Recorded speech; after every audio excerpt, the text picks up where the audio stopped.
Come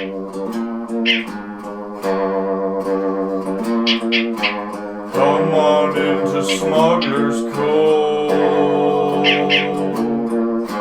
Two hunks here on a couch in smoke. Logan Q quickly, hey, let's go. Welcome home to Smugglers Cove.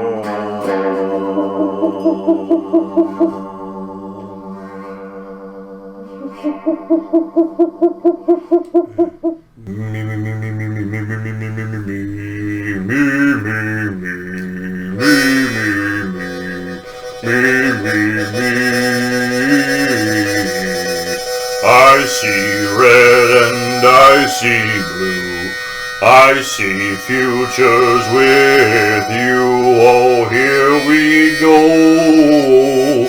Time apart it grows, simply to a close. Here you are with me again. We'll run through flowers. It begins again and again.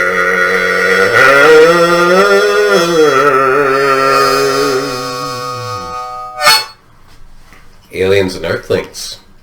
I'm Kutzky the Space Pimp. And I'm Tony Tallboy. Welcome back to another episode of Smugglers Cove. Tonight we'll be doing what we do every other night when we see you, and you see us seeing you, and we see you seeing us, seeing us, seeing you, seeing you. We see you right now. We see you. With sight. Mr. Walrus knows. Does he ever? I do like that walrus. I like the walrus too. Yeah. I like the spiral. I'm glad that I added the spiral. If we do it as a sticker, I'm going to have to redraw it, because obviously the smugglers kind of Bleeds into it a bit, but that's because I didn't realize I had my colored pencils with me, so I didn't sketch it out first. I just went freehand, and well, that's never worked out with me with text, so I... No? Oh, no, spacing with text is not how I do. I would say that's one of my strong suits. I know, I'm emulating you. I always knew I was really good at text before I ever started to draw things. I was like, I can always draw a good logo, draw the words. Yeah. I didn't really think it was much of a skill, but turns out it is. Yeah, it's a whole different, it's a whole subcategory of art. Yeah. Typography, my friend. Typography. There you are. There you be. Here I am. Purple pens, as you see. That is me. So, we'll get into the questions. You may notice we don't have a thumbnail or a screen in the back of us, behind us. Yeah. We're toying with the format a little bit here. Well, you know what you're really here to see. The table. And, yeah, the table. The table.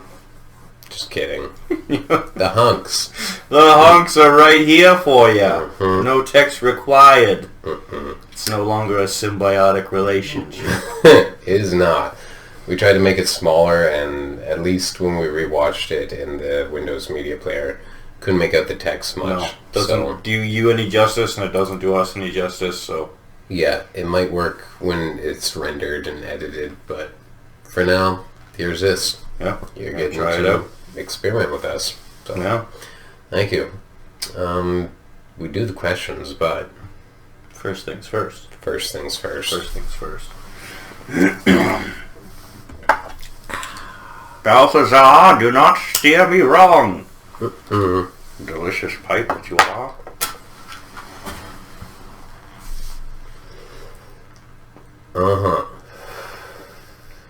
I am smoking on my daily driver, so to speak. It used to be Viceroy. Then Viceroy discontinued selling their tobacco in the loose form, which I could roll. So I bumped around a few different brands, then wound up finding a smoke shop that had a well of Viceroy left. It got discontinued, but they still had some in stock, so basically bought it there until it was all done, and then got suggested to try, I guess Players was the first one. If any of you know anything about tobacco, and if any of you know anything about European tobacco, A lot of them roll their own cigarettes. They put these little filters in. They roll it with a rolling paper, as you would joints.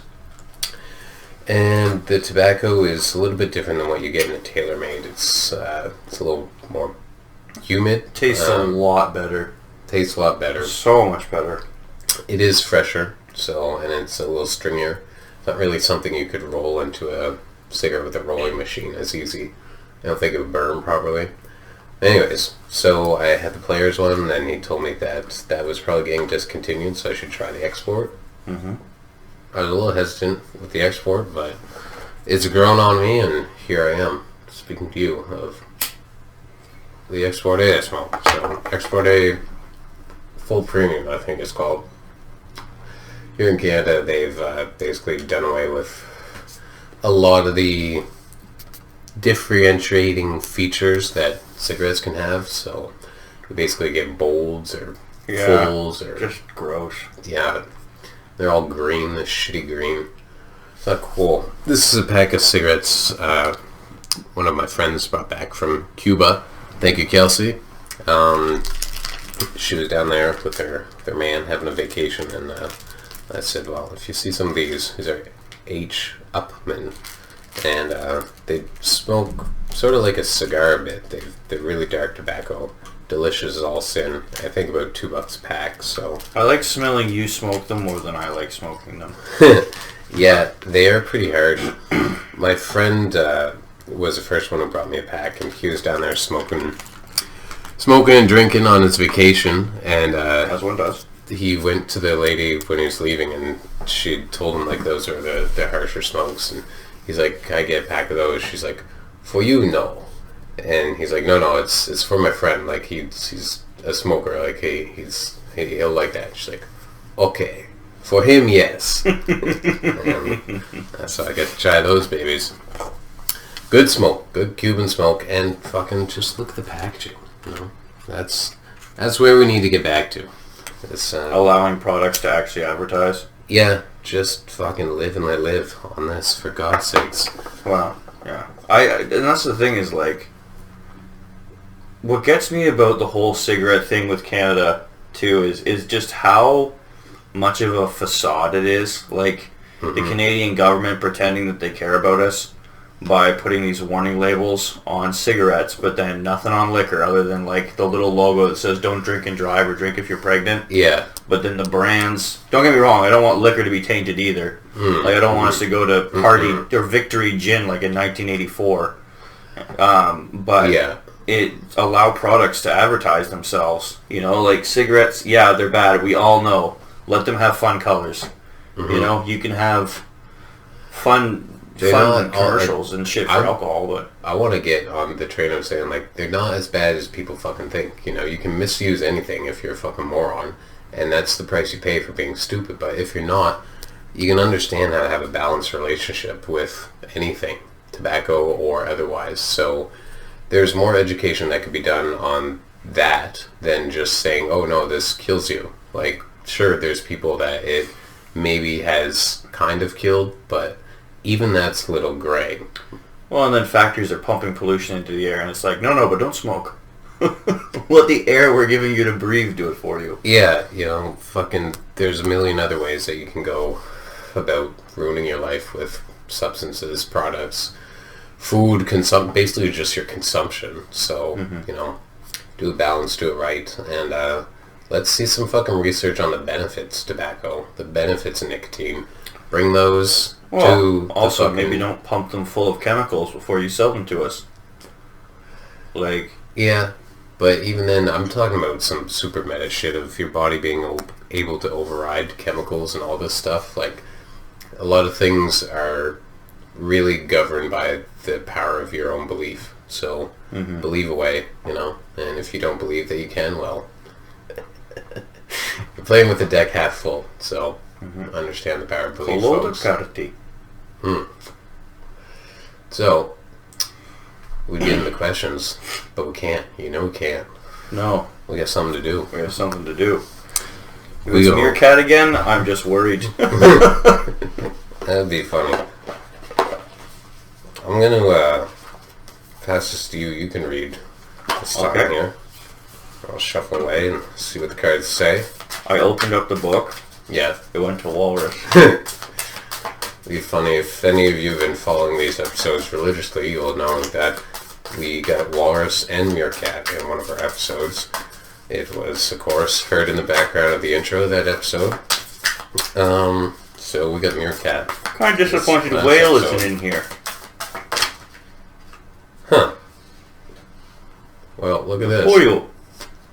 Returning favorite. Huh. Alright, let me look it up. Mm-hmm.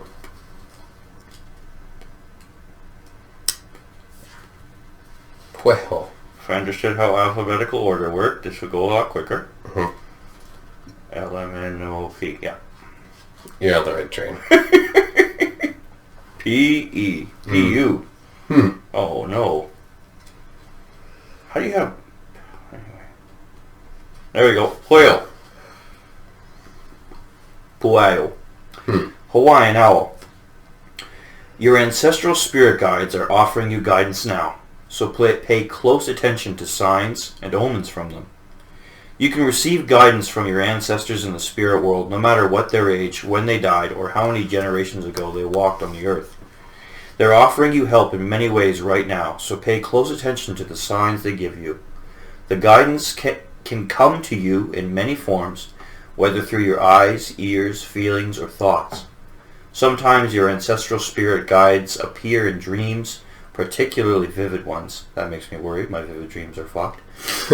You might see someone who looks like one of your ancestors, or unexpectedly come across photos or memorabilia that remind you of this person. Often a particular animal making an appearance before you is a way in which your ancestral guide is trying to reach you. You might hear something that makes you think of a specific ancestor, or simply feel their presence. And thoughts. And thoughts about a certain ancestor, especially unexpected and recurring ones, suggest that they're nearby. Repetition is key here. In whatever ways your ancestors attempt to contact you, when signs continue to show up that make you think of your deceased loved ones, know that these physical manifestations demonstrate that they're with you. You may have known some of these ancestors in the physical world prior to their deaths, or they may be ancestors from long ago, several generations before. Several generations before your birth. Surprising the boundaries of conscious memory. Regardless of who they are, always give thanks to your ancestors' spirit guides, and even appeal to these benevolent helpers whenever guidance is needed. Associations. Dignity, omens, guidance, protection, wisdom, knowledge, inspiration, mysteriousness, silence, sacredness, diversity. Aumakua, ancestor showing up as a spirit animal. Pueho. Can you think of anything specific? No, again, I don't know my ancestors. I don't even know. I only knew one grandmother, and I doubt she's trying to help anybody. When my grandmother died, my mom did not cry. And when my brothers asked my mom why she didn't remarry after her husband died, my mom's father, my mom laughed. My grandmother was a wonderful grandmother. She was a very... Stubborn. She was stubborn is not the word. No. She was not a nice woman. Okay. She was nice to us, of course. We were grandchildren. Not a nice mother at all. Apparently, unfortunately. But my mom surpassed her in many ways there by being just so wonderful, loving and wonderful. Yeah. She's a wonderful lady. She really is. Well, the only thought that came to me was I've been playing my bass through the bass amp, but I got the guitar amp with money from my grandma. So, and every time I play through it, I'm really stoked on the amp. I just haven't found the best sound out of it yet. So maybe I've got to figure out the best sound out of the old grandma amp and figure out how to do that. And then I guess I'll just pay attention to signs and omens that come forth during today and the following week and see what's going on. I'm giggling. Maybe she's gonna help me get my book published and rearrange that lady's schedule so she finally reads my fucking manuscript and gets back to me. That would be cool. And in that case, thank you ahead of time, Graham. And that's about as far as I can go on that. I think also the tarot is just like, hey guys, you don't have to draw too much. Yeah. Also, Tony, do your fucking meerkats. Yeah, so I've already got my Puejo. My Puejo is... Oh yeah, you did the more simple Puejo. Or not. This Puejo. Nope, definitely not simple. No, that was the bee. The bee, yeah. I'll show you, dear viewer. I'll probably just put a picture of this up on the screen. I drew some cards because my grandma loved to play cards. She was a 7 in numerology, so if any of you know crib, this hand works out 7. I wanted to have the 7 of hearts because that made me think of her.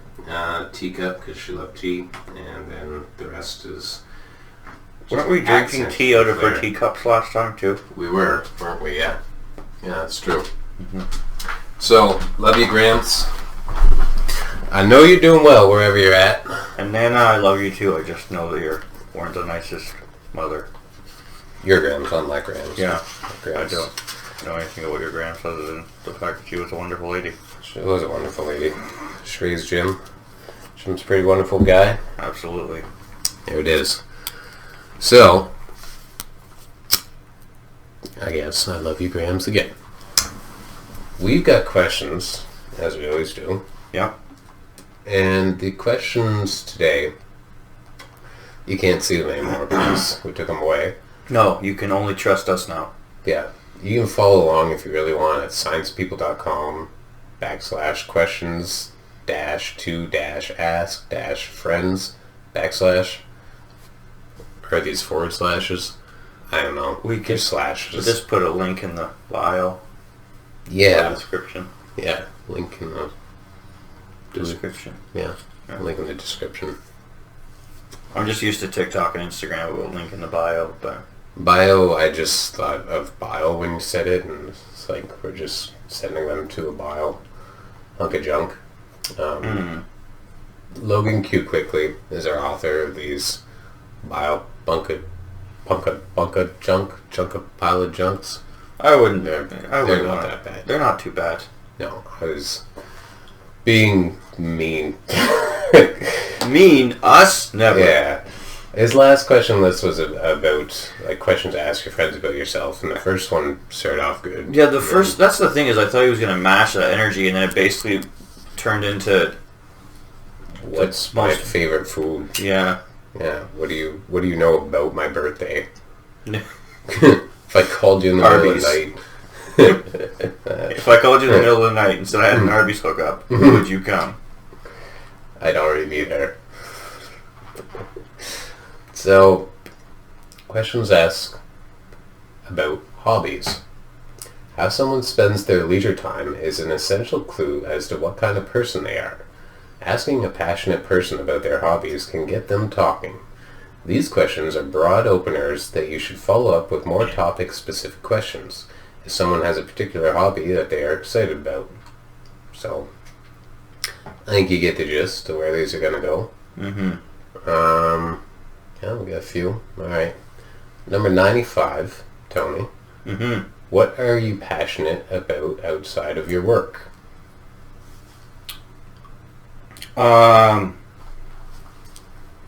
Smugglers Cove. Yeah, I mean, I didn't think of, like, I thought that was just a given, but yeah, Smugglers Cove.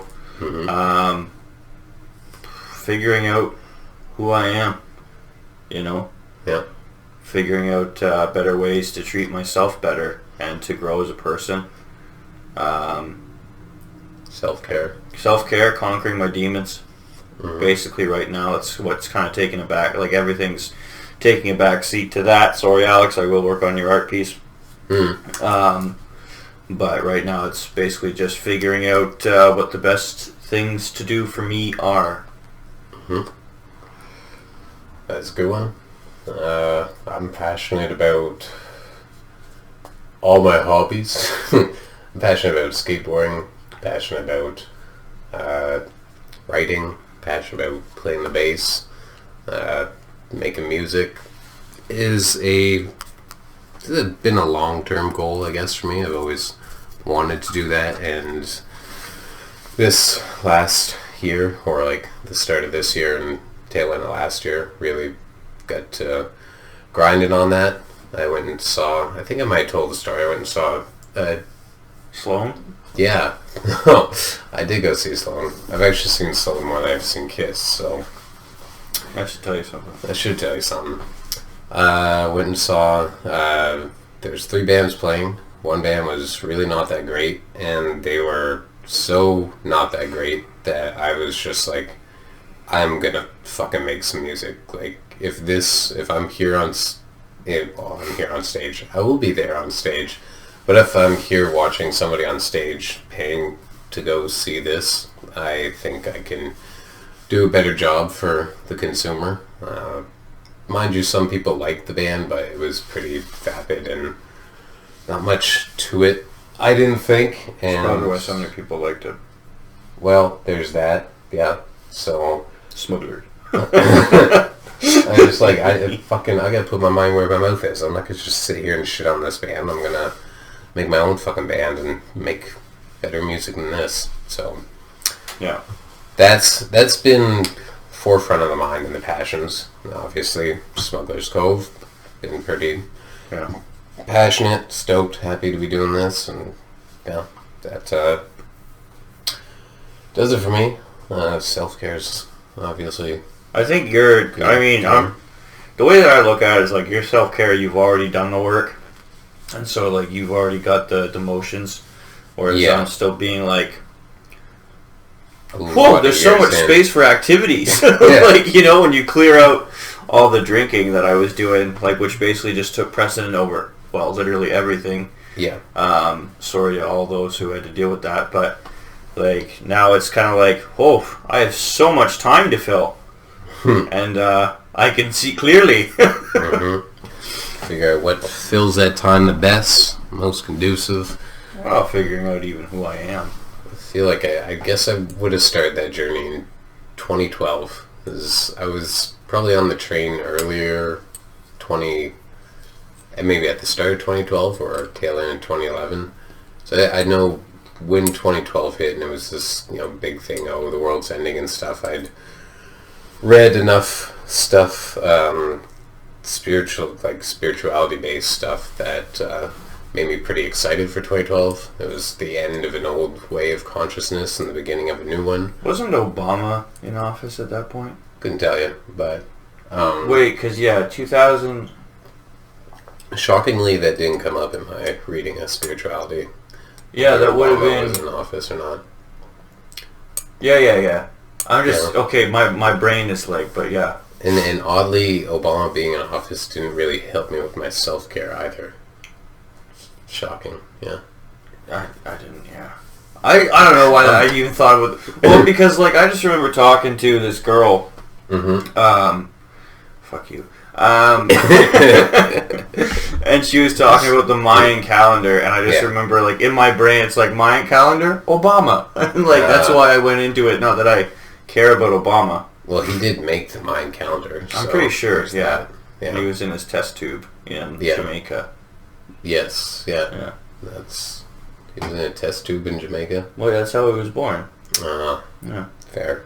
And then they shipped him to Peru so he could make the Mayan calendar. Absolutely, yeah. Time travel. I suppose it's easier to time travel backwards if you just test it. Well, the Jamaicans are very well known for their time travel capabilities, so we don't really know, Fair. when Obama first started in that test tube. But yes. Then he came from the time at some point.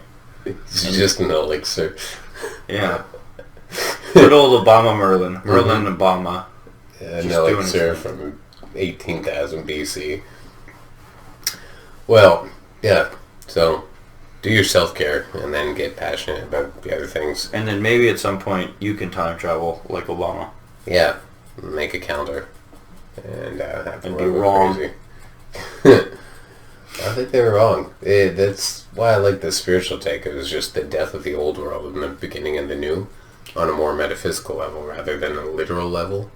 And so if you trace back the trajectory and see how much we've grown since 2012, I know, whatever, you can just use that as a marker and look at 2012 up until now and all the things that have happened and how we've gone, consciously.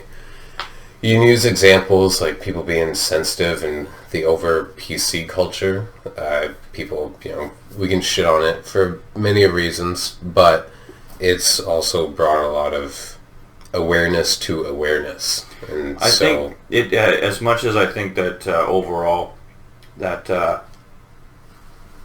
the people who tote it are probably well-meaning, but I think there's a lot of bitterness. It really is good that there is so much awareness now going on. Yeah. I think it really did kind of start opening eyes, and obviously it's been taken too far in a lot of respects, but in general I think that we are living, or at least beginning to live, in a much healthier world. Mm-hmm. It would kind of just, a simple rule of thumb, at least with humans, and at this point in their evolution, is they kind of just got to go overboard with it first. It almost seems inevitably whatever comes up, we just fucking go to town on it, experience all the bad shit, and then we start to balance out.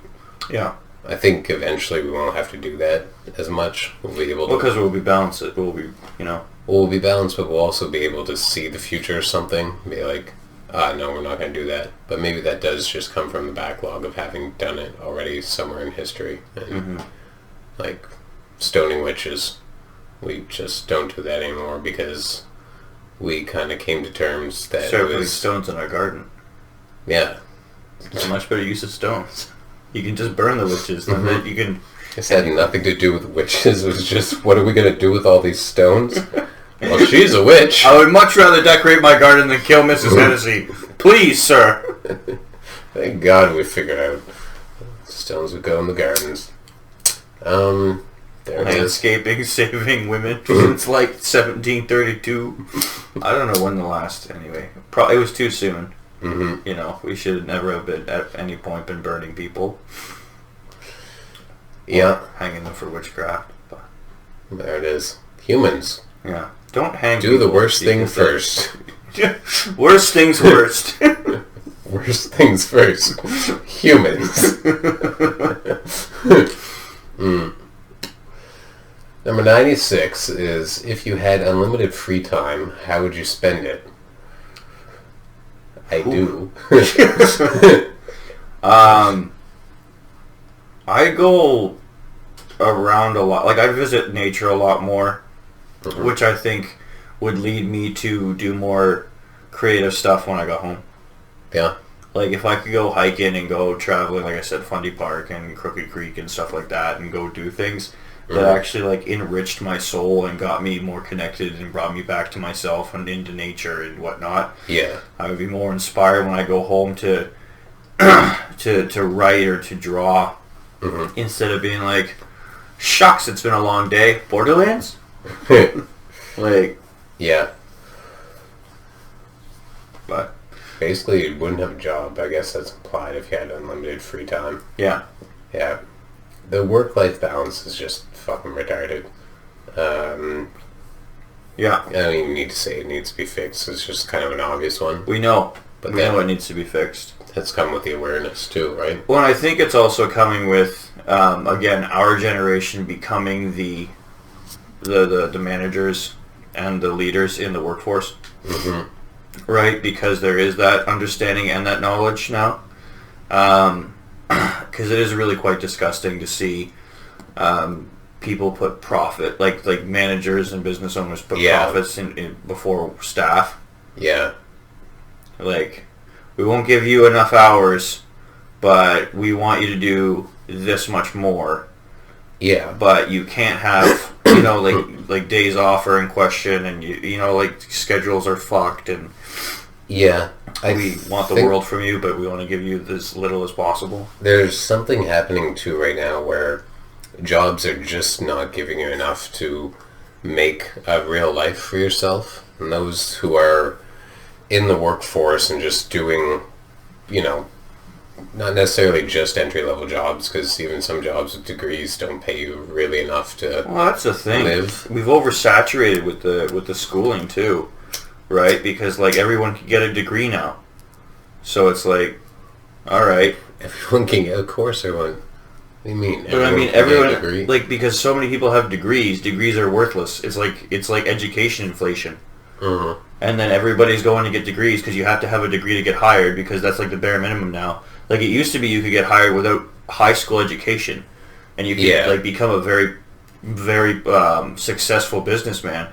Now it's like you don't like. Then it went to like, oh, you need high school. Now it's like, oh, now you need a master's or a PhD. Well, I mean, technically you can still do that. I'm gonna argue, not you a bit, but argue the idea. Because if you, like, let's just say you want to be a successful businessman, you don't have any, you dropped out of high school, so you don't have a diploma.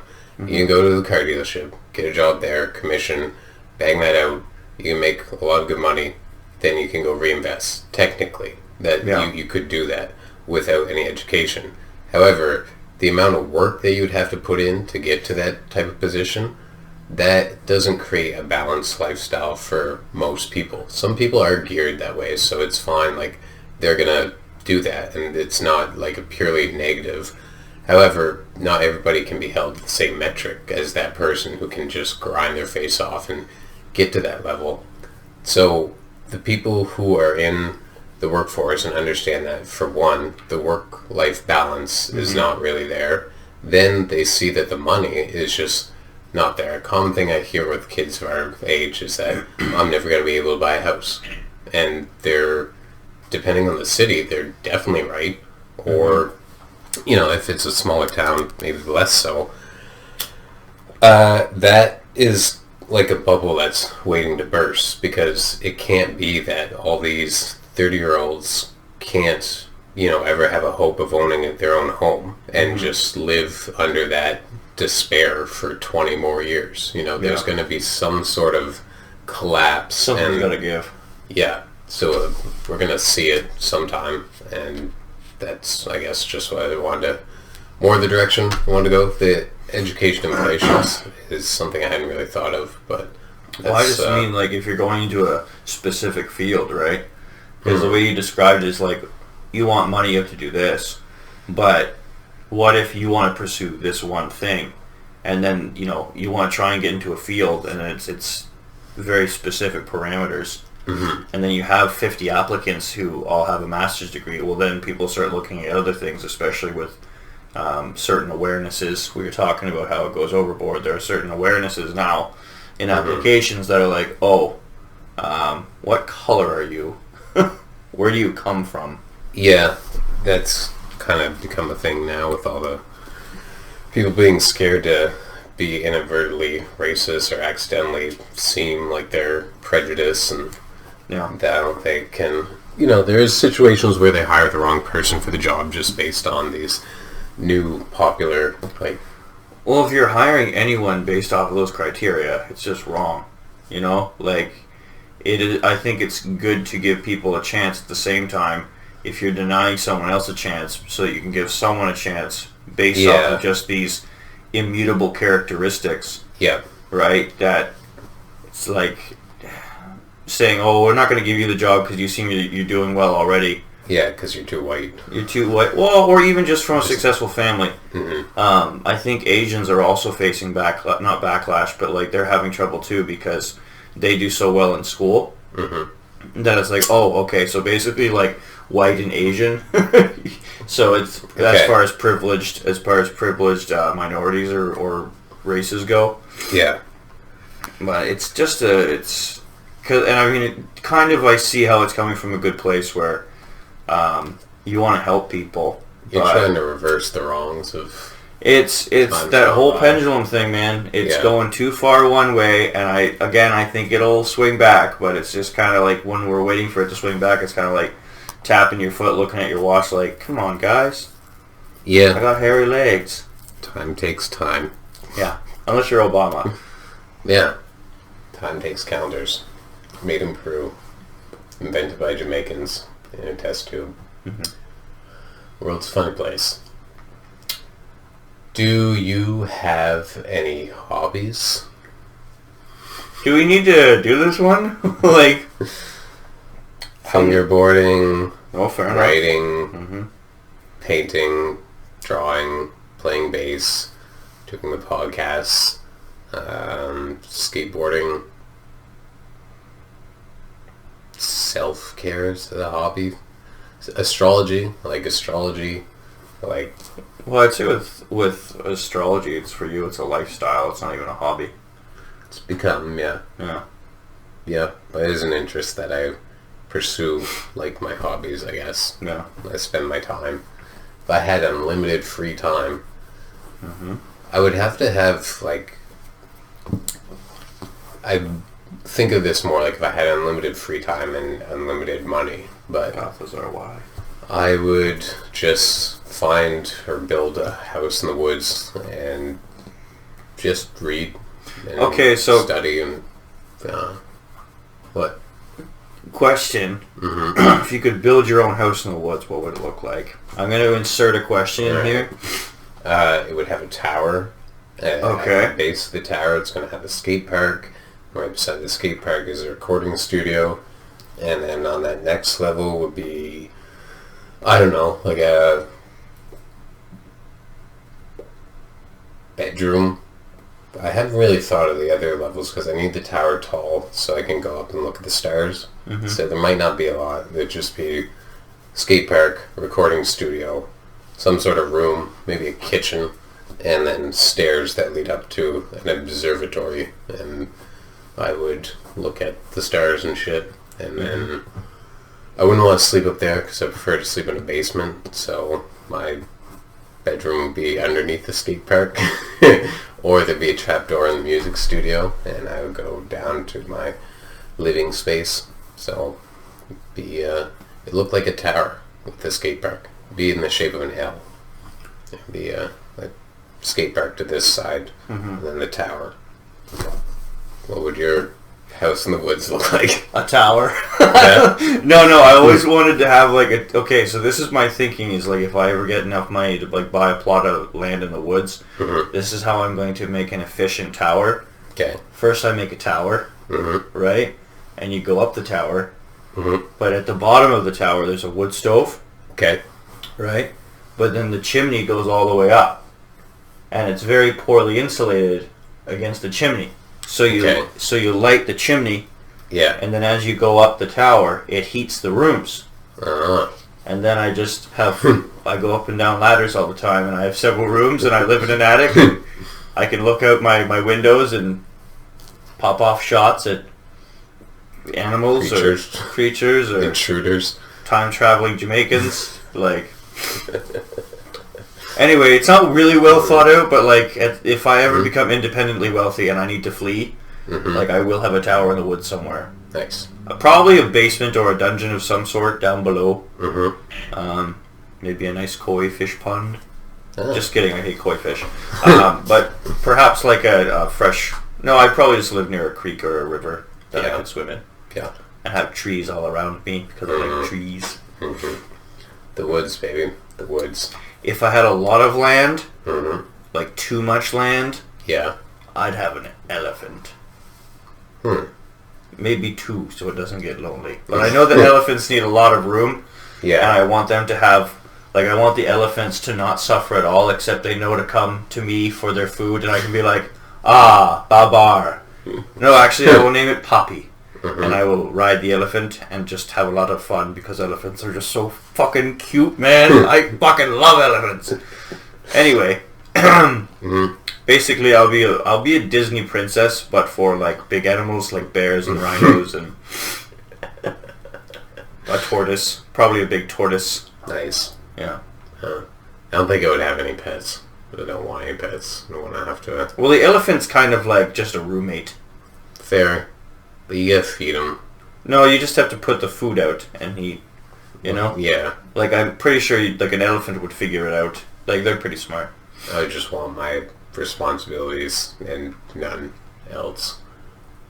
That's what I would want. Except I also want a dog, so I don't know. I'd have to build like a dog ramp so that he could come up into the tower with me. Mm. And I would like a vulture to sit in my study on a post, and then he could fly out and come back. Let's see. I really like animals. I would go visit your place. That's what I would make sure that my place is kind of close to yours, so I could go visit your elephant when I was bored or wanted to see the elephant. I would bring him food then, but I just don't want to be obligated. No. Like, that's what I'm envisioning is, like, basically it would be like a covered area with, like, hay or whatever elephants eat, and maybe, like, a barrel of apples.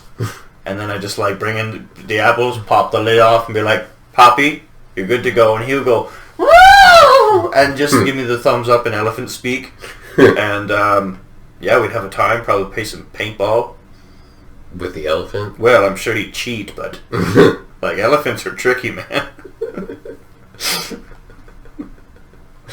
Just picture going over to your place and that elephant's just covered in pink spots. See, I was thinking the opposite. I was thinking me, just naked, covered in paint, like hanging out with an elephant. Like, Tony, you're in your element with your elephant. Just like, damn straight I am, just smoking a pipe. Yeah, because he'd be a bit of an easy target. He's a little too big. But that's the thing, elephants are sneaky, man. Yeah, but I mean, once you see him, you Fair got enough. I guess I do have an advantage there. Quite a wide canvas to nick. If it's one shot, one kill. I wouldn't play that game with the elephant. It would just be shooting at each other for fun. Probably like one shot each, most likely. Like, it wouldn't be one shot, one kill, but it'd be like, oh, Poppy, you got me, and he, woo! And give me the thumbs up. Thank you, Poppy. Then you'd shoot him anywhere over his massive torso. And then I have to be like, well, you won, so I guess you get an apple. And then he'd eat it out of my hand and give me a little rub on the head. It's good life. In my tower. Yeah. With a dog. You're like Tarzan mixed with some like professor type character. Yeah. I'm just a hermit who looks at the stars. I would need a chemistry set because I want to be more like Sherlock Holmes. So I need a library and a chemistry set because back in the 1800s, if you were just an independently wealthy white man, you obviously had to start fucking with chemicals. Which, honestly, I think that's one of the things I just love about like that era of literature is you just have like all these independently wealthy white dudes who are just like, yes, I can turn to villainy or I can start fucking with chemicals. Like, it's beautiful. No, basically. Well, I mean, if you read H.P. Lovecraft, then... Yeah, I need to read more of him. I need to read more in general. So, hobbies. My hobbies, people already know, but reading, throwing darts, trying to get into chess, gaming, art. Want to start doing yoga, working out a little bit. And then, Smugglers Cove. Well, I do more writing. Not just my journal, but actual writing. As we discussed in the last podcast. We did. Yeah. There it is. Yep. Number 98. What do you do for fun? How many questions? Like... I know. The last three questions are the same question. Basically.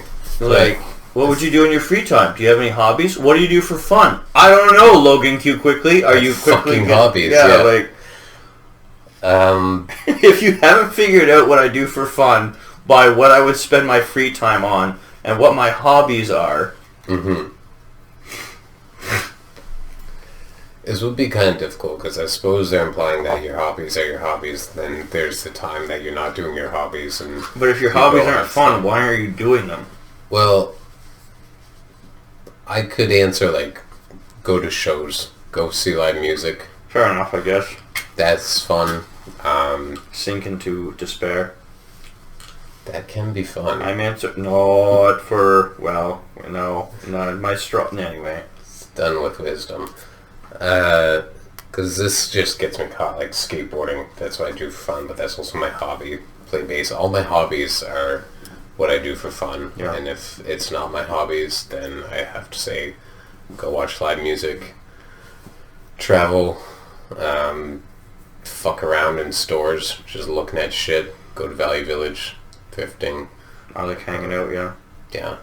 I do like, I like getting together with people and going and doing stuff like playing pool and throwing darts. And mind you, it's not as much fun to go to the bar now, but... I like watching YouTube for fun. Watching, basically, skateboarding. I guess learning Russian would be one of my hobbies. There you go. Yeah. It's also what I try to do for fun. Playing with my coin. It's actually... It's so simple, and I keep saying it and bringing it up, but, like, it's so simple a thing, but it's just like, my coin. And I just... Flick. Ping, ping. And I notice now that I'm, like, learning... I want to do, like, get into more, like, sophisticated coin tricks and shit. But, like, you know how I always flick it so high? I'm actually teaching myself to not go fucking ham all the time and just, like, ping. Oh, okay. Only, 5 rotations instead of, like... Like, I can't be a fucking cartoon all the time, Tony. To me, the, like, multiple rotations just means it's that much more accurate. Fate has really got its grubby paws all over it. Okay. Flick high. Flick high, young man. Lest the elephant be defeated. My tower actually has no rooms. It's just tall enough so that I can flick with all my might. You just walk in, it's me, naked, covered in paint, just flicking like a league into the air. I hit the roof yesterday. I'm telling you, that's 100 feet. Yes. Fate is with you. Absolutely. And just crazy-eyed naked Tony and his coin in this very tall, empty tower. Mama said don't go up that way. And I now know why. He said yes, though. To what? You don't want to know. Number 99. How did you get into your hobby? Well, I have a lot of stories. For skateboarding, I got kicked out of all the team sports I was in. I kicked out of softball or t-ball for punching that kid in the stomach. I got kicked out of soccer for calling that girl pretzel. What? We just called some girl pretzel because it made her mad, and then we were playing the game, and while the game was in session, she kicked me in the nuts and kicked another friend in the nuts, and then the coach obviously had to call timeout, figure out what was going on. She said they keep calling me pretzel, so he just leaned into us and was like, you can't be doing this, and if you think you want to be a part of this team, like, you're suspended for 2 games, you have to come to the games, though, and sit out. And I just said, well, I didn't really say fuck you.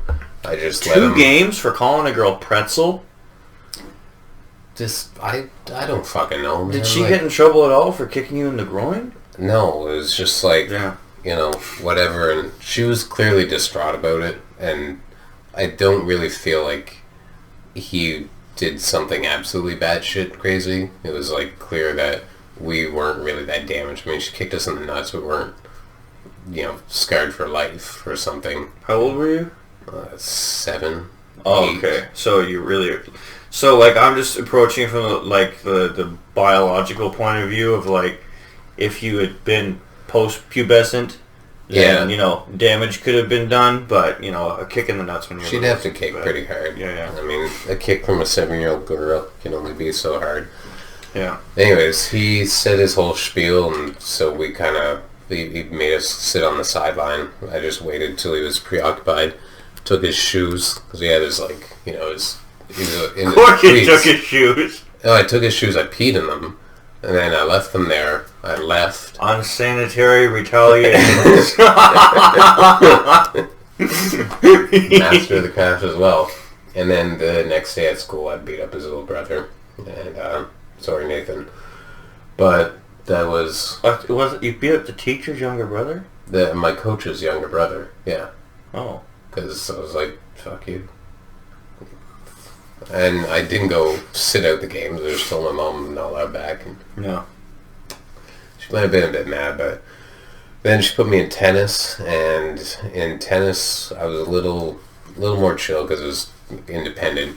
But we had this tournament, us against all the other kids that came to tennis lessons on the weekends, and I did decent. I won a couple games, and the last game that I won, the kid got real mad, and he walked up behind me and just fucking smashed me with his racket in the back of my calves or ankles.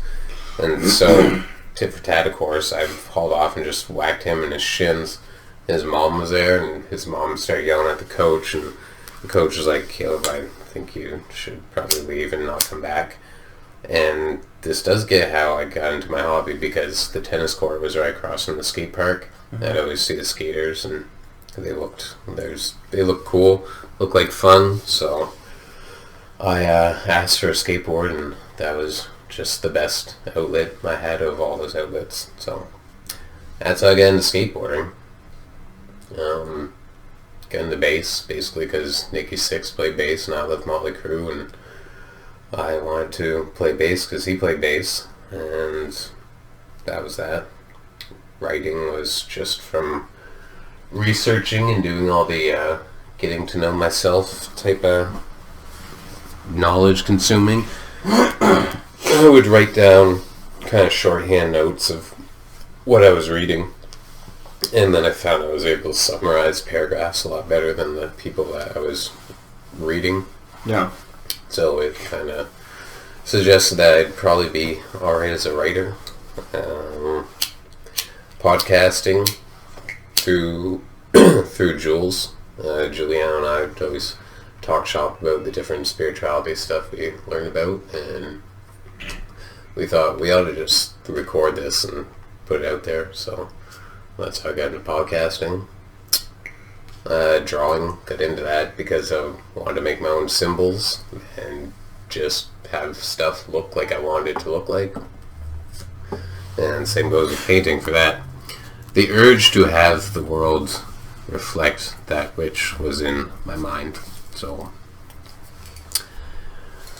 I suppose I'm gonna have a million stories. You got some other stories? How'd you get into drawing? Because a girl was better at it than me. Yeah. Yeah. It was great too. Mm-hmm. And I had a best friend, Christian. Mm-hmm. And Christian, if you ever see this, thank you for being my friend. I'm sorry that we didn't keep in contact, but we were 8, 7. Yeah. Anyway, in grade 2, I saw Christian drawing, and I was like, well, why can't I draw like that? And she was like, well, what do you do when you go home? And I was like, I play. She's like, yeah, I draw. And I was like, well, fuck. And so I started drawing. I was just like, okay, well, fuck this. I'm not going to have a girl draw a better hatchet than I do. So I started drawing, and I made, this is what kind of pisses me off about what I do now, about not thinking it's going to be good enough, so why try? Yeah. Because, when I was a kid, I would just make comic books called Kitchen Wars. It would always be spelled different because I couldn't spell. And I'd have, these food items just fighting and beating the shit out of each other. Yeah. I'd have, bananas and carrots and broccoli and mushrooms that looked like little skulls. Well, actually, they were skulls, but they looked like mushrooms. That's the key. And there was this psycho banana that would go through and just very gruesome stuff, a lot of blood. And I drew Kitchen Wars for a few years, and I just kept drawing. I just kept drawing over my booklets at work or booklets at school, and drawing throughout my years. And for some reason, I got back from college after going to college for art, being like, I'm not good enough, and then just stopped.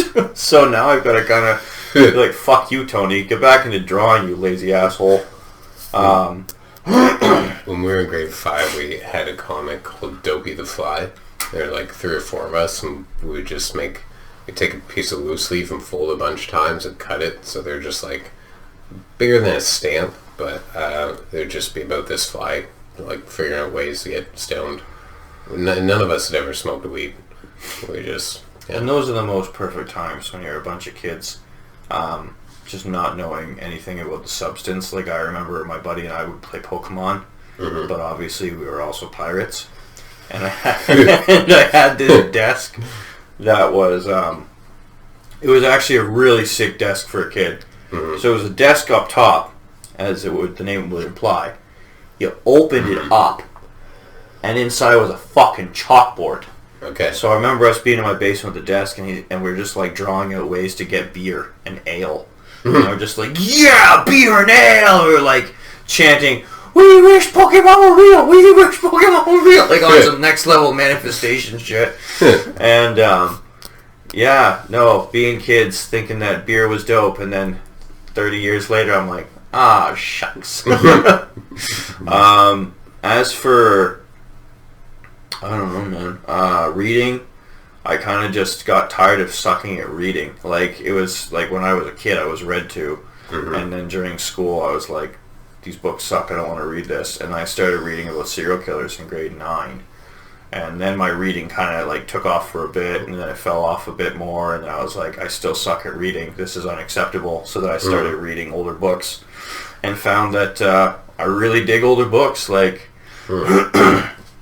it's kind of shitty because I keep myself out of the social meta because I have no idea about how to find new authors or whatever. Yeah. But I really just dig older stuff. I'm trying to, I'm going to work through the books that I have and figure out other things. But comics, my brother got me into comics when I was little. Okay. Because he had a bunch of comics, and I was like, I want comics. So then I remember like going to Haley's Comics. I don't know what it's called now. It's that Comic Hunter. No. It's the. We were driving by it the other day, and it has like the mural up top that looks like another store, and I was really confused.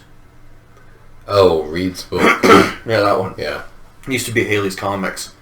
And went in there and got my first comic. What was your first comic? Captain Marvel. Which is like, that's DC's character before they had to call him Shazam. So that kind of started comics, and then I don't even know, man, got into manga and anime and shit, and then I went to graphic novels, so like Sin City, got into Hellboy for a bit. I would like to go back and get into more Hellboy and Mike Mignola stuff. Reading it. Actually, the guy who I was playing Pokemon with got me into anime and manga, which was pretty dope. And then I went kind of ham on manga for a bit, and I was like, I have so little room. Goodbye. And now I keep a couple series, but when I have, like, if I have my own house and I have a library, I definitely like to collect more comics. I think almost that once I get through the books that I have, I'm going to be more selective about the literature that I have, and then just kind of like, I really just dig comics, and I think it's foolish of me to be like, no, I have to be a sophisticated man. I can't buy comic books. Like, even though those are what I want to draw. Yeah, it just seems wise to be hovering around what you want to be around. Yeah, and that's a realization that I came to pretty recently, is how foolish it is that I'm trying to deny myself these things that obviously I'm drawn to, but then I'm just like, no, I have to be this thing that, like, because heaven forbid, Tony, you buy old books and comics. Like, fuck's sakes, you fucking trilobites. Like, I might have read a couple comics when I was a kid, but I guess I'd read Captain Underpants. I think that qualifies as a comic. You know that one? I knew about that one. I never read it because even as a kid I thought it was stupid. I looked at it and I was like, this is below my intellectual level. I am in grade 5 and I am a gentleman. Yeah, I think some friends read it, and then so I read it, and it was books I could finish, so that was kind of nice. It's just like, yeah, I read this all now. Yeah. But most of my books in my collection are just astrology textbooks. Some other spirituality-based stuff, and I have one book that's the history of Babylonia. Neat. Now we have Lolita. Lolita's in there. And the Pimp book. And 50 Cent's book. I haven't read that yet, but I will. Yeah. Oh my goodness. Number 100. What lights you up about your hobbies? fact that they give me something to do and how accomplished I feel when I actually pursue them. Mm-hmm. Like, it's like with darts, seeing how I'm getting better at throwing. Yeah. Building a technique. When you can read through a book and you're like, wow, that felt good to finish that book. All right, cool. And gaining that knowledge just from reading and how quiet it is. Like, I really enjoy I say that books are like headphones for your eyes. Like, when I'm into a book, I really can get sucked in. Yeah. And it's really nice for a guy who, when I'm in my daily life, like walking around, I have a hard time just focusing on one thing because there are so many things going on. Mm-hmm. So, like, when I can read a book and just be in it, it's amazing. Like, even, like, I talk about Journey to the Center of the Earth, and how it's friggin' dry. Like, really hard to read up until, like, halfway through. But now it's like, no, I'm with Professor Lindenbrock and Axel and Hans in the subterranean sea. Like, it's really neat, man. Like, I really like being transported there and being surrounded by all these wonderful sights that, you know, your imagination just lights up. Fair. And reasonable. I like landing tricks. I get to land a trick on a skateboard. It just feels real good. I guess they're all basically accomplishments and progression. Learning new tricks on the skateboard is wonderful. Writing new music on the bass is awesome.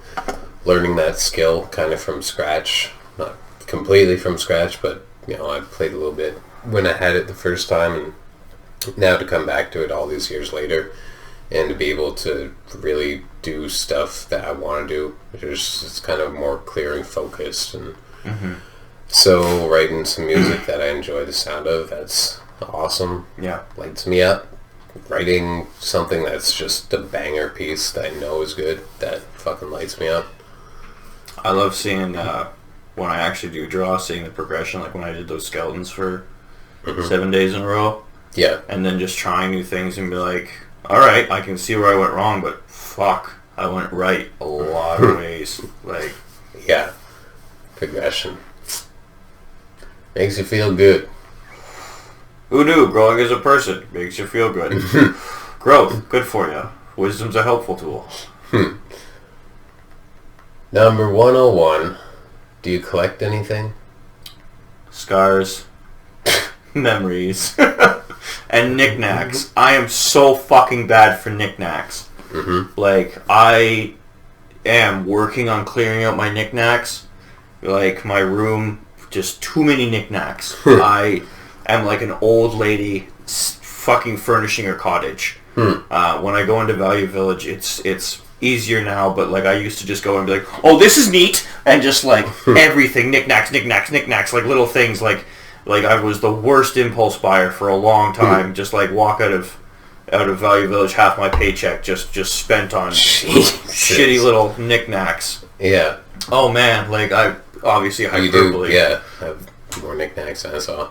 I think I'm kind of too selective to collect anything. See, I think you collect pieces, but that's what I'm learning from you is to be more thoughtful about what stands out to you. Yeah. Before, I was just like, no, everything. Like, if it like had a tinge of like me likey, me happy, like everything.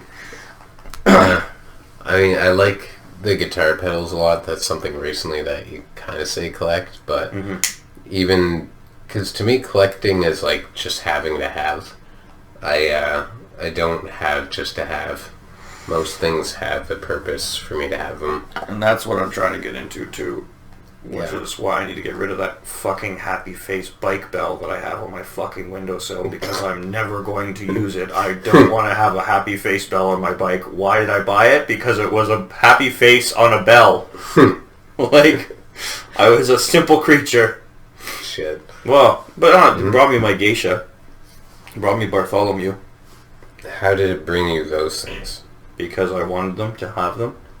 And I'm down. I thought you meant literally the happy face bell brought you. No. Happy face bell has brought me only contempt now. And then I pray that my brother's kids don't see it when they come visit me. Because then they'll be like, oh, I want to ring the bell. No, you don't want to ring the bell. Fucking throw it in. I will. I'm going to go in the Valley Village box. I suppose I kind of collect clothes. I do like clothes a lot, so I never really, well, not even then. I do have qualms about, I don't just buy clothes to buy clothes, but if I'm there and I do like a piece that I would say is my most rubber arm, I don't dwell too much. If it's a guitar pedal, I'm thinking ahead, and is this the one I want? Is this the version I want? I don't want to just have like 6 reverbs or something. Yeah. I want to have the one I want, so. But with clothes, it's like, I like that jacket. Come on. Come. You also wear your clothes. Well, yeah. You know? Yeah, that's, it kind of goes back to the thing. I don't have anything just to have it. It all has purpose. What's your favorite sport? Women's curling. They're pretty high. Well, I mean, and like, okay, so when I was working the bar, Mm-hmm. I don't do sports. Mm-hmm. Like, I'll watch sports at the bar because they're on. Yeah. You know? But nothing intrigued me. But curling actually seems like a sport I can follow and understand. Mm-hmm. Did not hurt to have, like, the Swedish teams playing when I was at the bar. Be like, yep, curling's the sport for me. But I would like to try tennis. Yeah. I think tennis is good because it is like I could, I'd want someone to play with, obviously, but it seems like a good sport for cardio to get my lumbering self onto a court. Seems pretty cheap to start. We got rackets. Get rackets. Fucking play some tennis, man. That's what I would say. Like, I don't have any draw towards sports. I'm not going to learn much about them. You know, maybe I'll get into tennis someday, but I have so many things that I need to research and look into that I don't know if tennis is going to grab my attention before anything else. It's pretty simple. Yeah. I mean, it's not easy, but the logistics, you hit the ball to the other person and try and hit it back. Well, I just even mean, like, just watching it. Like, I don't know if I'll ever be a guy who's like, ooh, the tennis match is on. Maybe, maybe. But yeah. I'm open to it. I'm not, opposed to getting more into tennis. But so, skateboarders are really weird about calling skateboarding a sport. Mm-hmm. Most of us don't like it. There's a whole facet of skateboarders that refer to skateboarding as an art form. Watching videos with you. Yeah. Oh, now I'm never going to get on a skateboard. Yeah. But I love watching videos with this guy. Like, I'll just be like, like magic on wheels. Like, just seeing what they can do. It absolutely is an art form. Yeah, the style varies so much. It's not like, you're getting it into the net type thing. Yeah. There's arguments for both ways. But if you want to consider it a sport, then that's my favorite sport. But if I was just going to say, like, take that out of the picture, when I was a kid, I used to watch pool all the time. Just, I don't know, I'm not very good at it, but I always liked watching it, so I would probably say pool. I like playing pool, but I don't know, I need to practice a lot more if I want to get good at it, because I keep trying, I watch, like, videos on it, and I'm just like, alright, cool, yeah, I'm doing, like, okay, yeah, and it's just, like, one of those things, like, but what? Like, you know, it's almost like I need someone to ghost me and be like, no, put your arm here, and this is how you, like, thank you, sir. Like, 80% of my shots are just flukes. Yeah. That go in, obviously. Yeah. That's about that. Yeah. Number 103. Have you ever been in a sports league? Played basketball as a kid. Yeah. And then the season ended, we had a game we lost, and I didn't go back. Then I tried ball hockey for a season at the academy, and other than that, no, I've never been a sport kind of guy. Oh, well, I was in the t-ball, as I mentioned, the soccer, tennis, and then nothing for a long time. I guess originally I went to go play hockey, but the coach told me I need to go to figure skating because I didn't know how to skate. So I said, no, figure skating's for girls, I'm out. But I did play football for 3 years, so I was defense defensive end, and I played D-line my first year. That was my favorite position. I think I would have done pretty good for defense for football. Yeah, you would have been good on the line. And then I was free safety as well. So, how's that? I did enjoy it. My mom was really like, you should join a sports team, like, to make friends, blah, blah, blah. And I don't know why I said yes, but I did. And then, wound up enjoying it quite a bit. If I ever have kids, I do want to get them into sports because it is a way to socialize them. Mm-hmm. Also, I find when I look at a lot of people who might not work out anymore, but they're like, oh, I played these sports when I was a kid, they're typically in better shape than I am. And I can only attribute that to, like, years of just being like, oh, TV and playing with action figures. You know, like, they definitely have a good, solid foundation that I don't have, that being 30 years old, the clock's kind of ticking. Yeah. But I'm sure it'll come if it comes, and if it doesn't, then... I'm more of a stamina kind of guy anyway. Like, I'll hike for hours on end and just be good. But that's kind of it. Know what suits you best, and you'll likely... Definitely, I'm a tortoise kind of guy. Yeah. I'm a slow and steady. Yeah. Yeah. There we go. Tortoise League. Number 104. Do you think hobbies are important? Yeah. Yeah. Absolutely. Is wisdom a helpful tool? Yeah. I mean, I can't even conceive my life if I didn't have my hobbies. Like, I honestly, there's no, like, what would I do? I'd just sit home. Like, because even watching TV becomes a hobby. Like, I was going to say, if you don't have an active hobby that you're pursuing, you're going to fall into a more passive hobby that's really just going to deteriorate you. Drinking. And watching TV, I'd say even, video games I don't really have a problem with, but there are people that just, they need to go outside. Do a puzzle. It's unhealthy. Like, it's unhealthy. You're unhealthy. Hobbies are absolutely important, especially hobbies that develop a skill.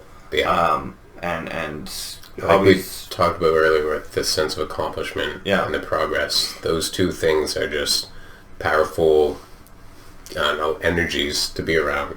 Conducive to the utmost. There's no negative to progressing or accomplishing. Yeah. You need something to do. Yeah. And maybe I might hurt some feelings here. If you collect stamps, that should not be your only hobby. No. There should be something else. We were at Parlor the other day, and sir, I don't mean to rag on you.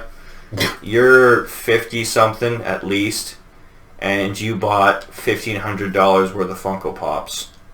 You need to do something else. Pretty wild. That's something, God bless you. But even then, if I'm at a bar and there's a lifelong drunk and that guy, and I have 2 hours to spend, I think I probably want to talk to Funko Pops. So being the guy who's been at the bar and talked to lifelong drinkers, you get some pretty good stories out of the as I was saying drinkers. That I kind of, but it's the greatest hits.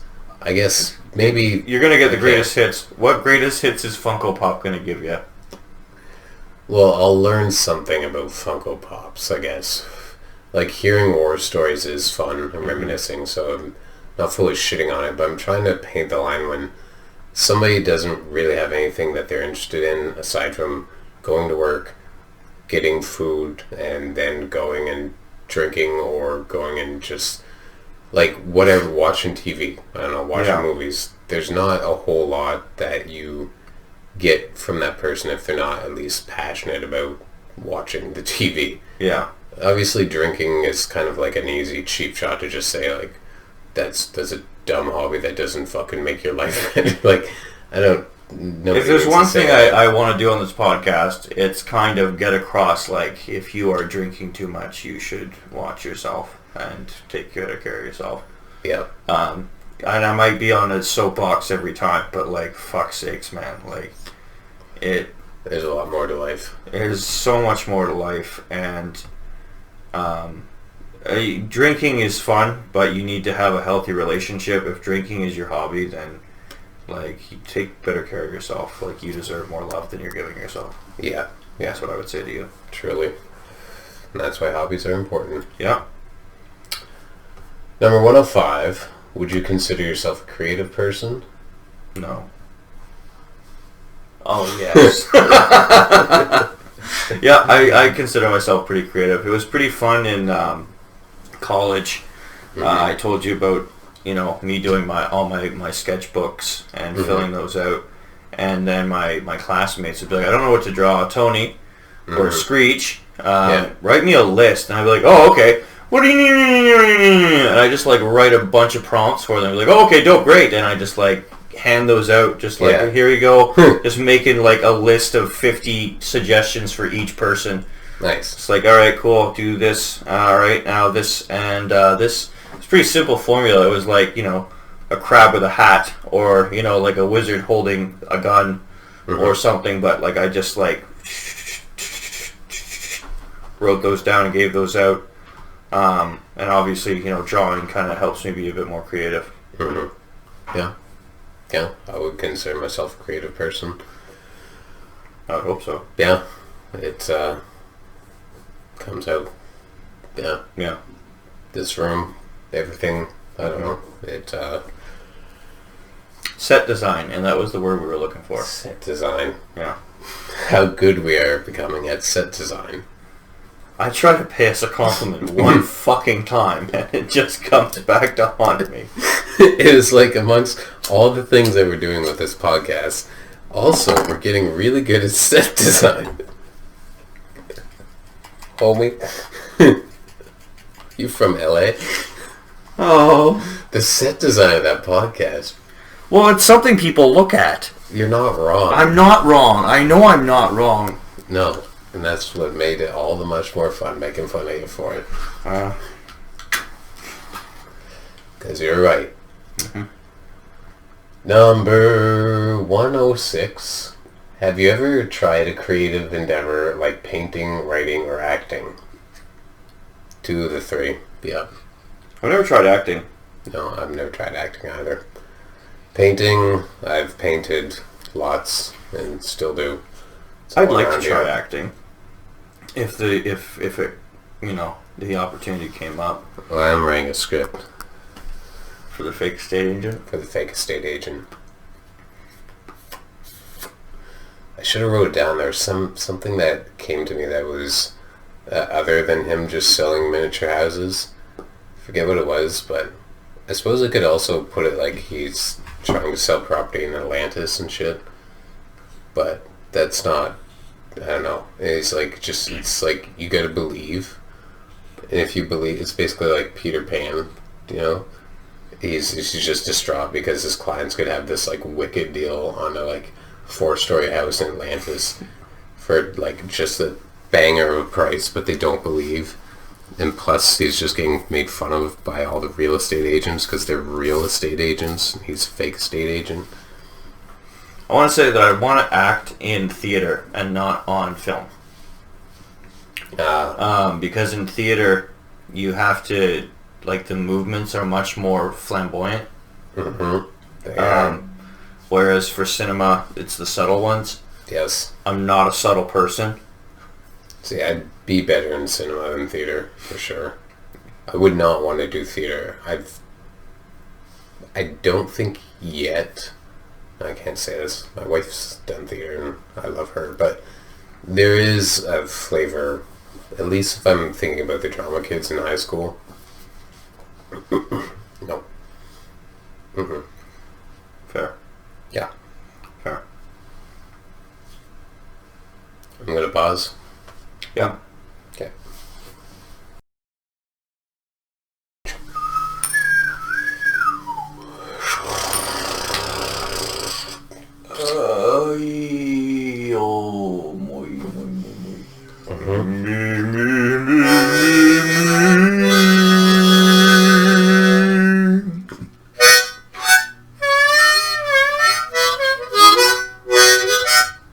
Here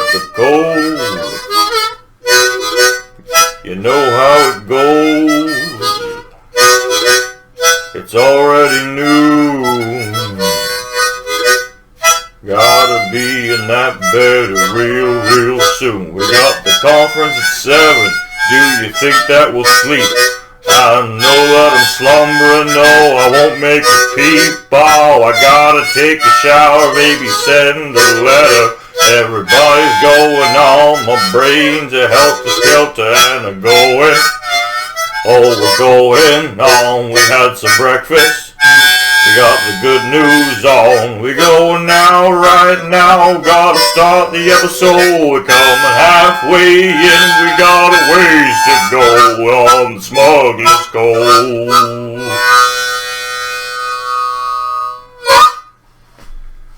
Aliens and Earthlings. I'm Kutzky the Space Pimp. And I'm Tony Tallboy. And we're back. We're back from our little break. We done did a lot during our break. We did. Yeah, started by seeing my wife off to work. Yeah. Then we decided to go to breakfast with my parents. Yeah.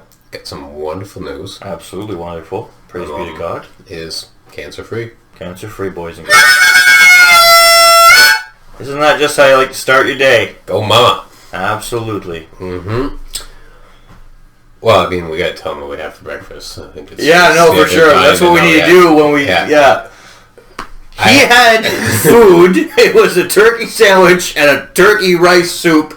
Uh-huh. I had a burger and some broccoli bites. There you go. That's all you need to know. Cliffhanger. There you go. Avoided. We don't need to know about the dark meat, white meat ratio or the rice. I had double turkey. Yeah. My hash browns are really fucking soggy. I didn't like them, but it's okay. Get it together, chefs. Yeah. My broccoli bites were cold in the middle. You know what? No. They don't need to know this. No, they don't need to know any of this. What are we on? Are hobbies important? Yes, wisdom is a helpful tool. Would you consider yourself a creative person? Mm-hmm. Have you ever tried a creative endeavor like painting, writing, or acting? Yeah, we already went into that one. Number 107 was where we're at. Yep. Do you like to sing or dance? Yeah, I like both, actually. Yeah, sign me up for both. Dance is something that I've come into a bit more recently.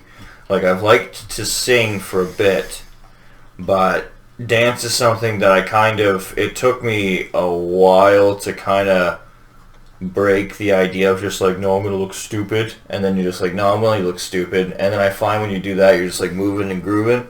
Mm-hmm. My good friend Lana, she helped me kind of get through that by doing the conscious movement, she calls it. Mm-hmm. Kind of like an interpretive dance thing. You dance, feel your whole body moving, and then after that, I just love to dance now.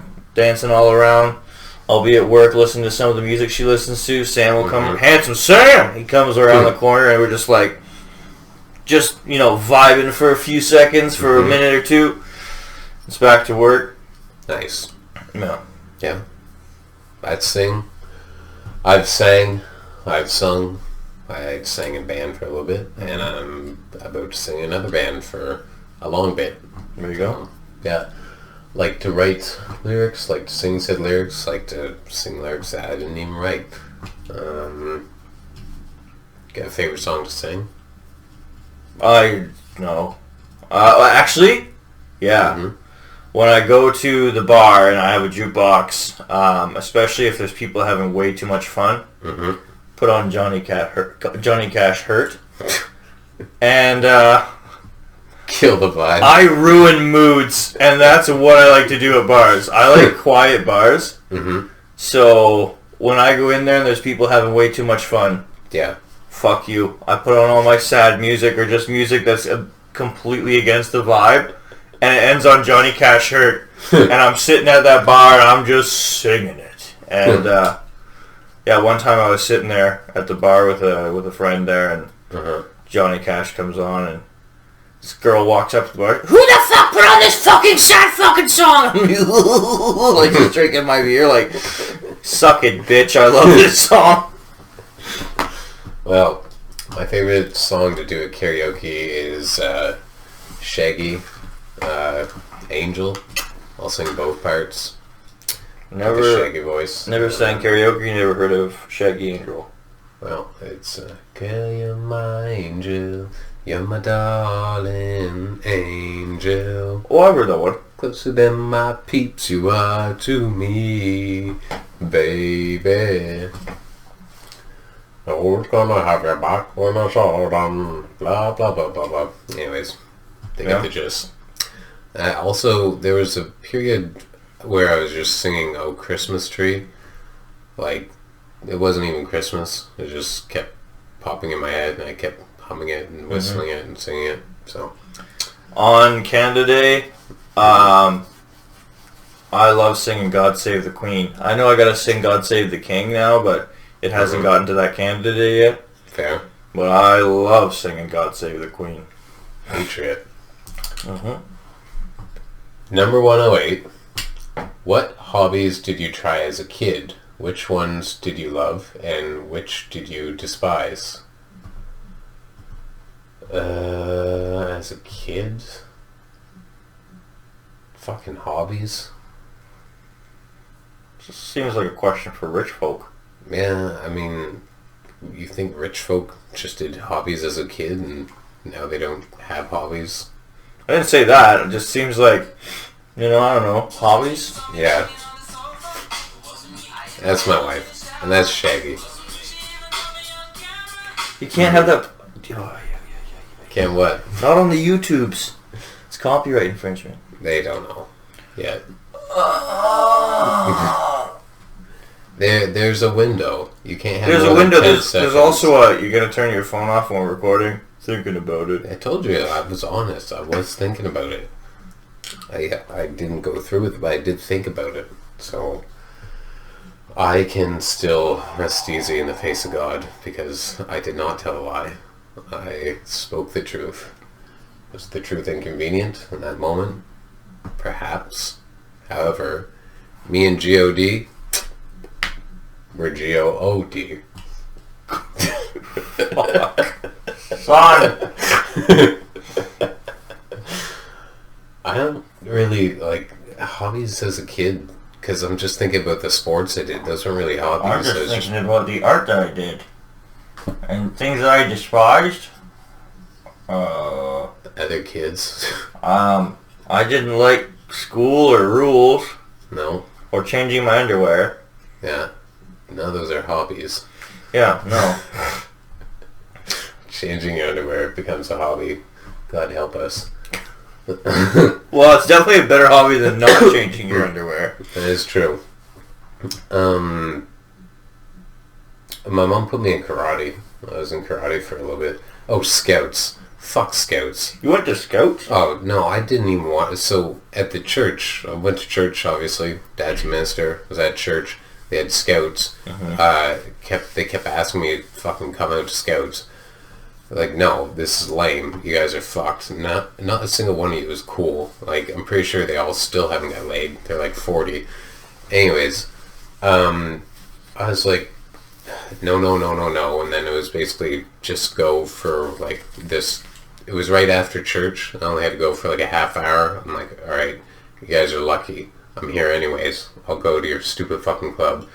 So I went in, they showed me, and they're all in their fucking stupid, like, outfits, and satchels and shit. Like, who's it that has satchels? Like Miss America and Boy Scouts, they have fucking sashes. So anyways, sashes, yeah, not satchels. They're in their sashes, and they're like, you want to know the secret handshake? No, but that didn't matter. So it's shake with your left hand. So you guys fucking groundbreaking shit down here. And then one of these kids tried to fucking cool guy me. Like, you can't cool guy me in a fucking Scouts uniform. It's just like, it's literally impossible. And he's like, goes to shake my hand with his right hand. I'm looking at him. I know exactly what the fuck he's doing. I was like, no. He's like, oh. I never went back. Wait, he tried to cool kid you by shaking your hand? By tricking me into, like, not doing the secret handshake. By shaking my hand with the right hand. When the secret handshake was the left hand. That's just lame. Yeah. Fuck scouts. Despise scouts. No thank you. Getting badges and shit. Molested in the woods. No. I'm out. It's not a I hobby. just like the attention. That's why you have 20 fingering badges. The ripped asshole award. The haven't told mommy badge. Good little secret keeper badge. Between us badge. I don't want you to get in trouble, okay, badge. Don't send Counselor Carl to jail badge. You got anything else? I really like playing with Star Wars action figures. Yeah? I can't think of a hobby that I tried that I despised. Like, other than sports, like, I didn't like basketball because my dad would cheat and I couldn't get better. Like, he would... So, I love my father. Mm-hmm. He would bounce the basketball out onto the grass, run past his, like, 6-year-old son, make a three-pointer, and just have me running back and forth as if, like, he needed to win this game. Respect. So it was just like, cool, thanks for building up zero confidence in my abilities, Dad, and I'm going to go to basketball practice and not have known anything. Get murked. Oh no, I did really poorly, and now I'm out of shape and overweight, so, thanks. Thanks, Dad. It's all because you deked me out in basketball. Wow, I love my father, but... Had I been confident in my three-pointer skills, well, I would not be the man you see here today. It was just Father. Like, I'm not going to teach you how to do anything, Tony. I'm just going to beat you when you're 6 years old at basketball, because that's the most important part of this process right now. Not teaching my son how to play a better game of b-ball, but to beat him so much that it destroys his self-esteem for the next 30 years. Do you want to be a man or do you want to be a man? Well, number 109. What is your idea of a perfect vacation? Whew. Should not. Okay. The filter's still on. Cape Breton, some hallucinogens, starry nights. Voila. If not that, Nice, France, a couple weeks, Fleur de Pays, tobacco, and my skateboard. I want to be out in nature somewhere, camping probably, like you said. I don't know if it's Cape Breton, but really, I don't have like a perfect spot in mind. But like, if it was like a vacation, like go on a trip, I want to hit up Belarus or Russia. My answers for... That makes sense to me. For you? Yeah. What's your favorite type of workout or exercise? I like hiking. Yeah. I want to get into yoga. Yeah. I don't mind my little workouts, but fuck, I want to hit the gym and actually like get some decent sets in. Yeah. Like if I could build up that routine, like when I was going with my buddy.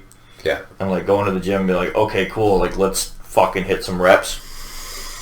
Spend like an hour at the gym. Get that real good pump on, but when it's at home, it's just not the same. No. Not quite.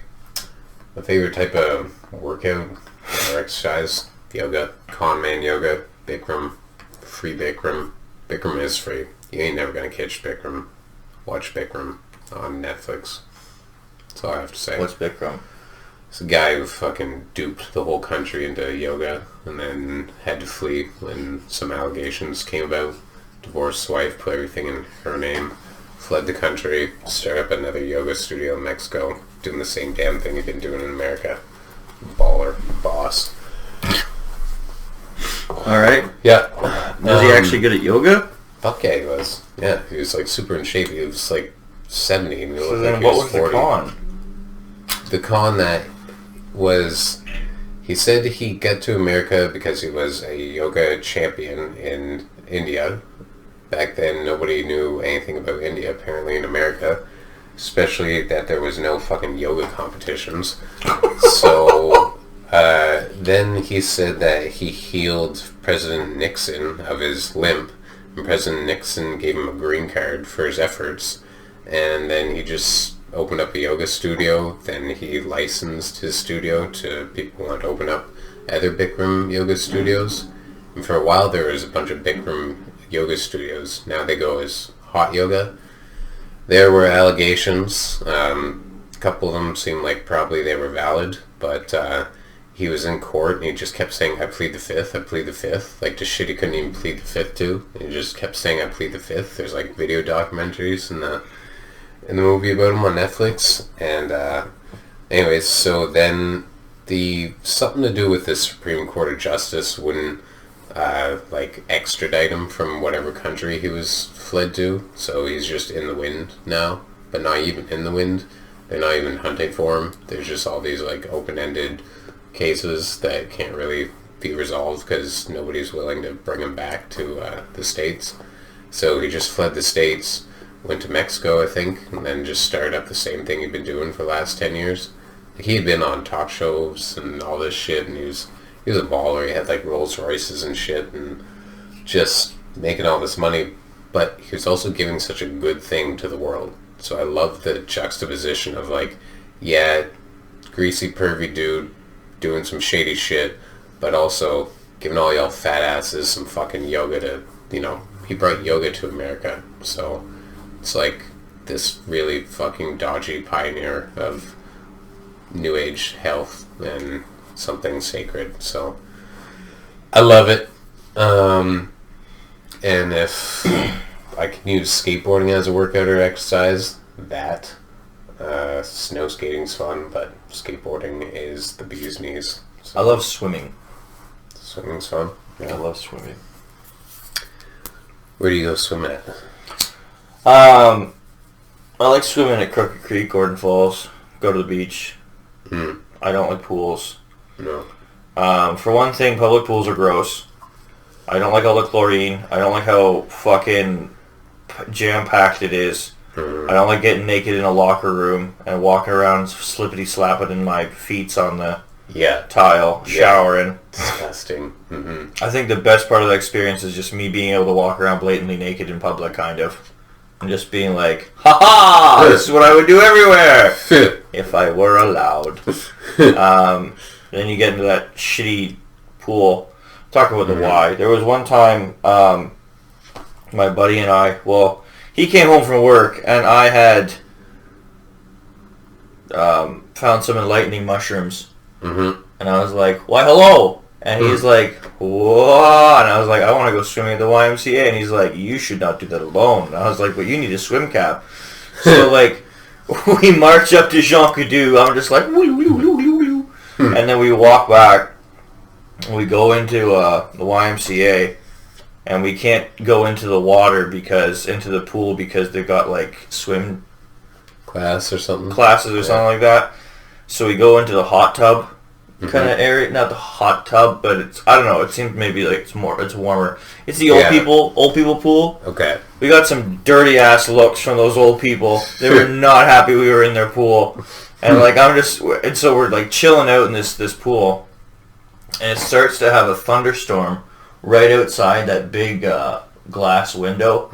And so we're like chilling out watching that for a bit. That was pretty dope. That sounds pretty fucking cool. Definitely a little bit hard to navigate the YMCA. Does everybody have to wear a swim cap? Is it like a rule there? Yeah. Swim caps are a thing. I don't want to wear a swim cap. No. Like, because even if you shave your head, you still got to wear a swim cap. Fucking weird. My friend went to Riverview High, and they have a pool at Riverview High, and I used to tease him and just, like, pretend that I believed full well that everybody in Riverview High just wore bathing caps all day long because they had to be ready for a swim at any given moment. And the fire drill was like, if the fire alarm goes off, everybody has to jump in the pool. So they need to have their swim caps on. And he's like, that's not true. And I would just tell people that he told me that, and then he'd get even more mad. It was wonderful. Shout out Dave. And Jofo. That's such a wonderful, just annoying thing to do to your friend. Oh, I kind of had this story earlier. Yeah. When you were talking about calling that girl pretzel, Yeah. there was one time I really pissed off my brother. Love you, Jordan. We were at church, and for whatever reason, I can get under my brother's skin like so quickly. And I'm telling this story because I think he'd laugh at it now. Yeah. I called him Maurice. And he was like, "It's not my name." I was like, "Okay, Maurice." And he's just like, "It's not my name." I was like, "Whatever you say, Maurice." And I just kept saying that to him, and he stormed off from church. We lived pretty close to church, so it wasn't like, he was walking home in a snowstorm. It was like a beautiful Sunday morning. He was just really bad. Fucking Maurice. I don't care what the fuck he says. I'm not Maurice, right? Maurice? Wait, what? I say that like I'm sure I did. I'm sure he'd laugh at it now. But it was just, he was so mad, and his hair was longer. Yeah. And so he was storming off down the road, and his hair was flopping. And I just remember, there goes fucking Maurice. seeing that, like, alright, Maurice. And like, yeah, nobody can annoy my brother like I can. Oh, fuck, I miss him. I need to see him sometime. Yeah, shout out Maurice. Oh, man. Love you, Jordan. Rock and stone, buddy. Oh. Last one, number 111. What is your favorite thing to learn about? Astrology.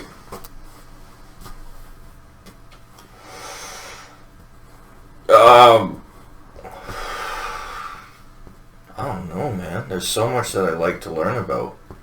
I love history. Gross. I love history, especially like medieval time period.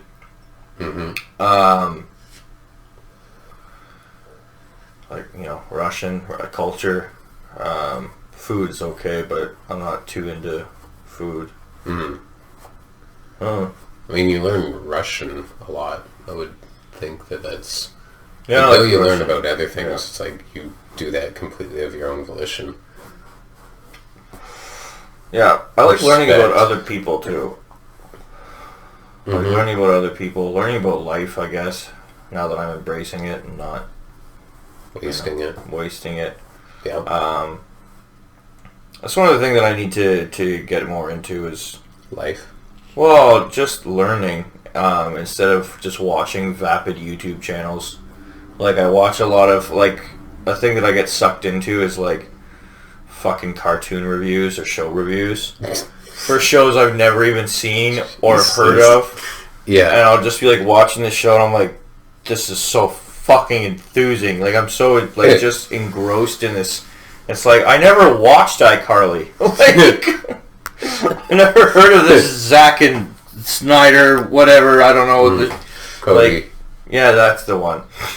Like, I found this dude on YouTube. He does, like, his own little animations, and he's pretty funny. He reviews his own animations. No, he reviews the shows. Like, he reviews Disney Channel shows, and he always is cracking jokes. Like, he's very self-aware. He's like, yeah, I watch Disney shows and review them for a living. Yeah, what do you know? Like, making a bunch of jokes about that, but, like, yeah, what do I like learning about? I like learning about a lot of stuff. But it's just, I like learning about it from other people too. I'm a very word of mouth kind of guy. Yeah. Yeah. Very much the mouth. A lot of people have learned things from me that are true-ish. You shake cucumbers to listen to the seeds rattle. That's how you know they're fresh. Never ask this man to pass you the sugar. Chia seeds and hot sauce in hot water makes an elixir of life. Scrubs your intestines, The pores. Yeah, your stomach pores. If you don't have a billion probiotics handy, you can always just, dump some hot sauce and chia seeds in some boiling water, and there you go. So, Yogurt. The poor man's yogurt. You season hot sauce in hot water. Mythology. I like learning about different mythologies. Yeah. Guitar pedals. I've been having a fun time learning about guitar pedals. I went through like a big stint. I'm kind of tapering off, but I learned the core elements, so that was quite the learning curve for a couple months, and I enjoyed every second of it. Shout out JHS YouTube channel. That guy taught me a lot. Stuff you should know. I like listening. You learn about so many just random topics. And it's like, oh, neat. I will never use this, but fun. Yeah, I had never been too much for just like the info for info's sake. It's interesting to hear, obviously, because it's interesting, but yeah, I don't seek it out too much. I'm very, selective. Since this will be something that I will put to use. I'm going to absorb. So, astrology. That's a never-ending field. And, guitar pedals. Yeah. Recording Animals. equipment. I like learning about animals. Yeah. What's your favorite animal to learn about? Frogs. Bears are pretty dope. Frogs are cool, yeah. But my buddy told me about this bear that only eats blueberries, and hunters will hunt it, and its meat tastes like blueberries. I think your friend pulled a Caleb on you. No, it's a blue bear.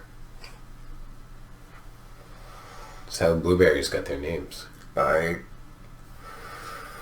So all berries got their names.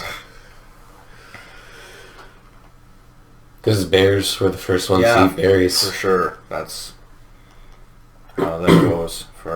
Know your history, folks. The thing is true about the bear eating the blueberries and tasting like blueberries. Really? Yeah, he's not actually called a blue bear. No. He's just called a berry. Look it up. I am in so much mental pain right now. Parts of this are true, parts of it are not. I'm going to not believe any of it. I'll search up the blueberry bear. We'll find him. I presume this means blue. It's like Wagyu. Why blue?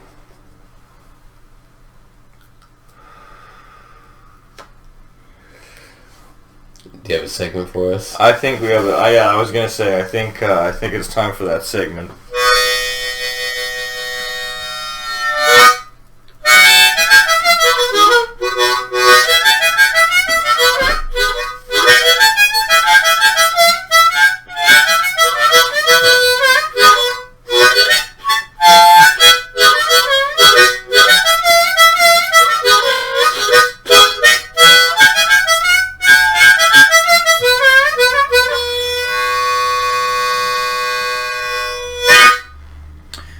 Today's Russian word of the day comes from simple_Russian1 at Instagram.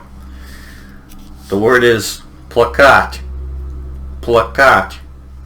It means weep. And that's what I do inside when Caleb goes on these tangents. Does that have a picture of a bear? That's a picture of a bear and someone is crying next to the bear. And I feel like that's... But I'm the blueberry bear. Don't You're cry. not. My meat is why blue. I think this bear was drawn by AI. Look at it. Well, how do you know something's drawn by AI? Because it's fucked. Well, it's good enough reason for me. Either that or someone who just... I don't know. It could be not AI, but... Plakat. Weep. There you have it, folks. That's what I'm doing inside right now. We're going to look it up, and more of what I say is going to be true than I even actually knew. Yeah. We'll let you know next time on Smugglers Cove. Thank you so much for tuning in. thank you for joining us this episode, and hopefully episodes to come, and maybe episodes in the past. We appreciate your viewership. Every view means a lot to us. Leave us a like, a comment, subscribe if you want to see more of us. Doing our thing every week, and just doing our thing. Mm-hmm. Yeah. Love you all. We absolutely do. See you next time on Smugglers Cove.